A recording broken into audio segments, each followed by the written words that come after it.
So today I thought I'd try something new. I'm going to walk through 10 of the books that have had a big influence on me. But before we get into it, let's make a coffee.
Cheers, everyone.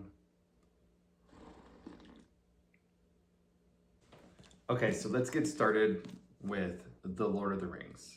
I read this in high school before the movies came out, and it's a phenomenal trilogy. And this is the foundation for all of fantasy. This is the workings of one man, his hobby for his entire life. He was brilliant. He came up with his own languages. He came up with his own cultures. He drew off of all sorts of different types of mythology. It's a lovely story. It's much better written.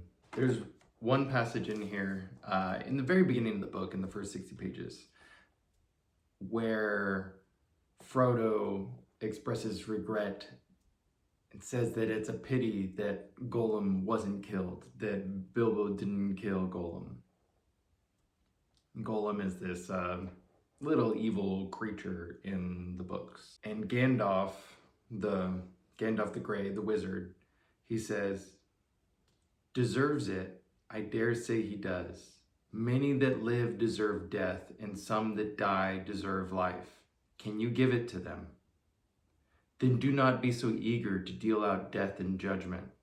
For even if the very wise cannot see all ends, I have not much hope that Gollum can be cured before he dies." So obviously J.R.R. Tolkien and his friend C.S. Lewis were very devout Christians. So it does have some of the redemptive power of the Christian faith in here. It's a very beautiful story. About taking something evil out of the world, and that is the journey that they're going on, trying to remove this evil that should have never been in the world from the world. So go ahead, give it a try. It is an absolutely lovely trilogy. Okay, next up, in high school, I took a science fiction class, and this is one of the books that we read. This is a little documentary about 5 survivors of the nuclear tragedy in Hiroshima. It is an amazing perspective on everything that happened there that day. It's depressing, and it's also beautiful to see the way that people react to tragedy.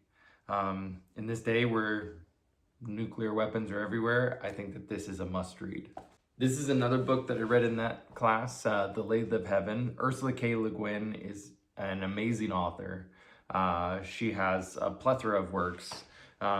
This one is very interesting.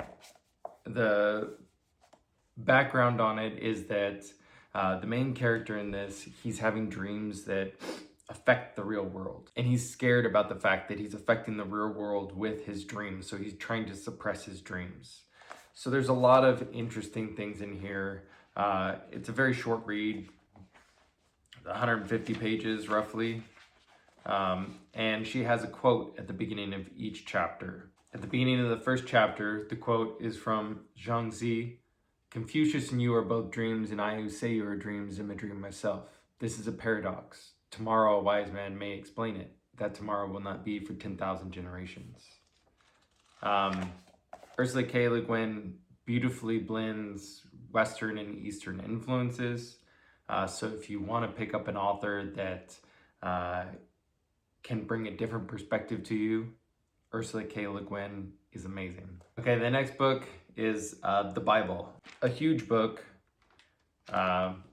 compilation of books, and there are so many insights in this book. So much of Western history has been influenced by the Bible. So much of literature has been influenced by the Bible. There's so much you can learn about Israeli history, their myths. There's so much you can learn about the way that Christianity has influenced the world. And it's also interesting to take a look at it and read the epistles of Paul in the New Testament and just see how much they were influenced by the Greek philosophy that Paul of Tarsus grew up with, that he was educated with. So there's a lot of interesting pieces in how the world influenced Christianity and how Christianity has influenced the world in here. Next up, we have A Storm of Swords. So this is the third book in the Game of Thrones series, Song of Ice and Fire, for those who read the books. Now, I chose this one because out of the 5 books that are published, not counting the prequels and the histories, this is the best one, I think. And honestly, you could probably just stop with the trilogy. You could read the first 3. A Game of Thrones, A Clash of Kings, and A Storm of Swords. There are a lot of loose ends in this book that haven't been finished because George R.R. Martin has this overarching plan. But it's been decades. I don't know if it's gonna finish. And the first 3 books are absolutely amazing.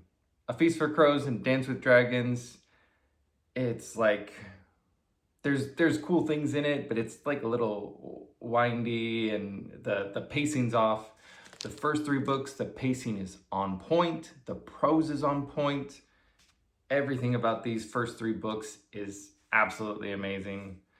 I mean, except for the gore and the grittiness, but he did try to base that off of The War of the Roses, which was in reality gritty and gory. And American Prometheus, The Triumph and Tragedy of Robert J. Oppenheimer. This took me a long time to get through. This is a very thick book. It's very dense.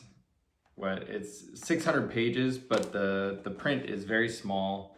And it goes through 5 different periods, I believe, 5 different periods of Robert Oppenheimer's life, his childhood, his education and becoming a professor, his halfway ties to the Communist Party in America, his running the Manhattan Project, his guilt about creating the atom bomb and him trying to control it, and then his betrayal and trial in front of the world.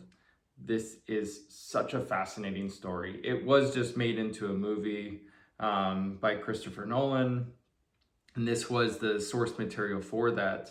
But there's so much in here that they weren't able to get in there because it's just it's a long movie, but it's just a movie, so you can't get all of this in there. This was so fascinating. I was so intrigued by it. Obviously, I was influenced by the science fiction class where I had read Hiroshima, and we had also read On the Beach, which is a dystopian end of the world, nuclear war has happened book in that class. and I was interested in it. So in college, I took a class on the history of the atom bomb and the atomic age, and this was the book that was recommended by the professor that we should read afterwards. So I started reading this after I graduated from college. It took me a while, but I had finished it a few years before the movie came out. Next up, Name of the Wind. This novel was amazing. I loved it. Story about an orphan who discovers magic, and the magic in this world is more along the lines of associated with like music and naming. Was absolutely amazing. The second book wasn't as great, and we're still waiting for the third book. After I've read a few other fantasy books that had come before it, I was like, oh, okay, like, yeah, some of it was like a little tropey, but still, I loved this first book. The prose was excellent. There was a rhythm, you were sucked in. I just don't know when or if we'll get the conclusion. Meditations by Marcus Aurelius. This is a very short book, very easy to get a hold of.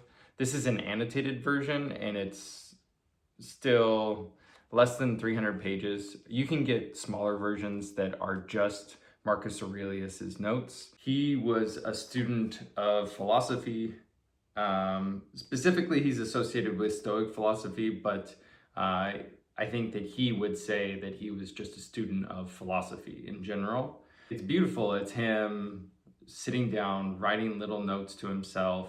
There was a practice back then of just like writing down the things that you needed to remember, that you wanted to remember, that you wanted to follow as you were going about your day.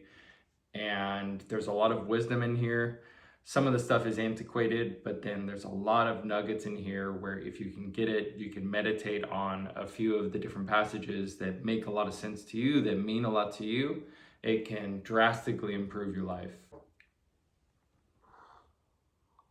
This isn't really a book, it's a textbook, but taking calculus in college had a profound effect on me. This book made me more disciplined, made me less lazy, made me more tenacious. It taught me how to get after a problem and solve it, which has been, you know, the fighting force behind my career, behind going from where I was to where I am. So this is probably in all of these books, one of the most influential books that I've read. We went all the way cover to cover from it. I've tutored a whole bunch of people in calculus. This book has had a profound impact on my life. And last but not least, Dune. It took me a while to read Dune. It is a long book. It's 800 pages. Very, very interesting book. Frank Herbert built a very interesting world. A great story about the perils of following an extremely charismatic leader.